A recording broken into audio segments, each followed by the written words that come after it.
Okay, here is my audience. Go. Yeah. Did they see you? Yeah. Okay. Okay. Many people have heard of the now famous painting A Starry Night. Although it's famous now, it wasn't always that way. Did you know the painter Vincent van Gogh never sold a piece of artwork in his life? From a young age, visual arts have always fascinated me. The ability to tell a story or convey a deeper meaning about our world through art has opened my eyes to a whole new world.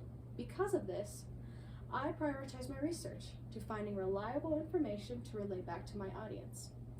You may be wondering why out of all the famous artists, why you want to learn about Vincent van Gogh. Some reasons may include how his artistic technique was before his time, how he was able to see the world through new eyes and relay that to his audience, or maybe you're interested to understand his struggles with mental illness. Either way, we will be looking at a summarized version of Vincent van Gogh's life and how his life contributed to his art. We will start at the beginning of his life to his death, along the way looking at his career. Not a lot is known about Vincent van Gogh's early years. He was born March 30th, 1853 in Zutphen, Netherlands. He was the eldest son of a Protestant clergyman. From the book, A Tragic Life of Vincent van Gogh, his father was thought to have had a gentle nature. Vincent had 5 younger siblings. Arguably one of his favorite siblings was his younger brother Theo. Sources vary on what kind of child Vincent was. Most say he was a fairly quiet child. An article by the American Journal of Psychiatry noticed from a photograph of younger Vincent that specific physical features and early temperamental changes suggest he may have suffered from early on brain damage, most likely caused at childbirth. At a young age, he never showed artistic talent. He received a couple years of scattered education and then, at age 16, joined one of his uncles to work at an art dealing company. He worked there for 6 years and then lost interest and eventually was dismissed. He then later worked at a school, became a preacher, and even worked at a bookstore, all either ending in dismissal or loss of interest. During this time of struggling to find a calling, Vincent went through a dark period. He became deeply depressed and disconnected with his family, until, when he was 27, decided to become an artist. He had 0 to no training, but he felt as if it was his spiritual calling. He attended an art school in Brussels for a couple months and then moved back with his parents. After that, he moved all over the Netherlands, working on his art, and along the way alienating most of his family due to his life choices. Even though he lost connection with most of his family, he never disconnected with his younger brother Theo. During this time as a struggling artist, Theo provided financial, but more importantly, moral support that led Vincent to pursue his ambitions. The Van Gogh Museum in Amsterdam has recorded 891 out of 2,000 Vincent's letters were addressed to Theo, and Theo, with great care, kept them all. At the start of his painting career from 1880 to 1886, he focused on capturing the humanity in his work. His subjects were poor and in dreary situations, but he longed to capture their humanity. One of his great masterpieces during this time was his painting Potato Eaters, completed in 1885. It shows a table of peasants eating a meal at night.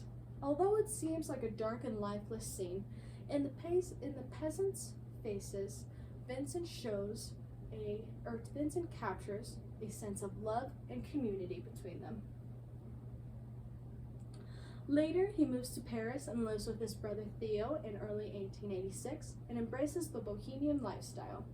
There, he becomes friends with multiple different Impressionist artists who will later influence his work. Impressionism is basically a shift in how people paint.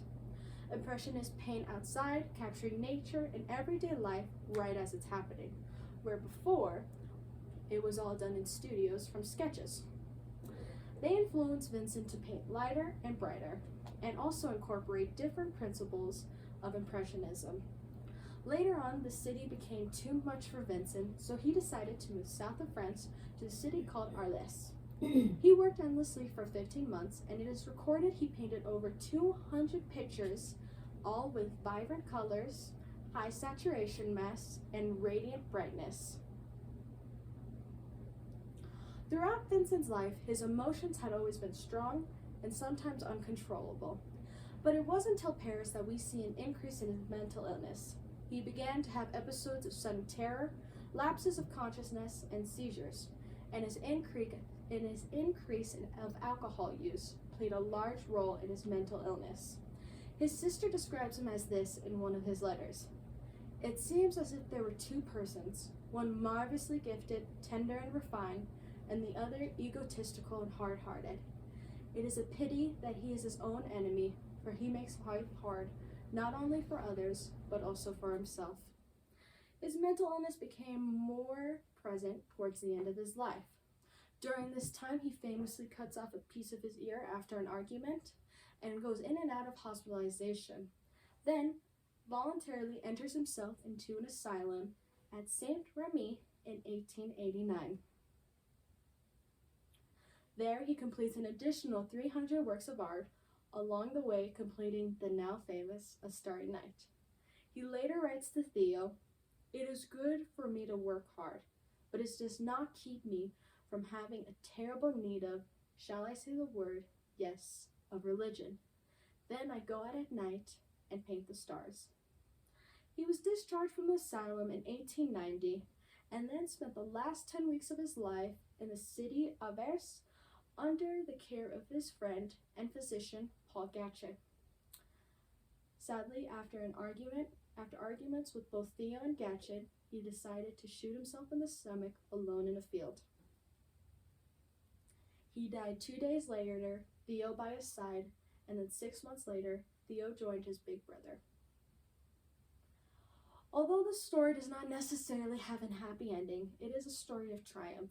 Even while struggling with severe mental illness, Vincent pursued his call to paint, and while even during his darkest times, he found the color, brightness, movement, and humanity of our world, and has inspired others to see our world through new eyes. Here's a quote from Vincent van Gogh.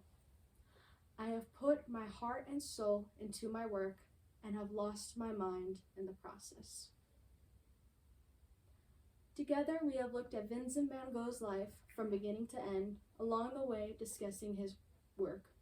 Although Vincent van Gogh was not popular in his time, he was brave enough to show us the world through his eyes. And I would like to leave you with a quote from Vincent. It is good to love many things, for therein lies strength, and whomsoever loves much performs much, and can accomplish much. And what is done with love is well done. Thank you. Bravo! Bravo! Good job! Good job.